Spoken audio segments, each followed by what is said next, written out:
रहमतुल्लाहि वबरकातुहू हुज़ूर। मेरा नाम माहिदा रहमान है। मेरे पापा का नाम कलीम रहमान है। मेरी मामा का नाम आंसर रहमान है। मेरा पहला सवाल है,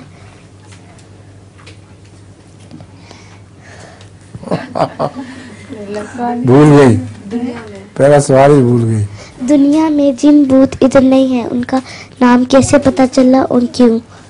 दुनिया में जिन भूत इधर नहीं है तो उनका नाम कैसे पता चला और किनका नाम पता? जिन भूतों। उनका नाम तो कोई भी नहीं किसी को पता। जिन तो होते हैं, भूत कोई नहीं होता है। जिन तो कौन कहते नहीं है, दुनिया में होते हैं जिन, और उनको मैंने भी देखा हुआ जिन। और हज़रत अम्बू साहब ने मुझे वाक़या सुनाया था जिन का। तो जिन तो होते हैं, इसमें तो कोई शक भी नहीं, मगर भूत फजूल है, किस्सा है। जज़ाकल्लाह।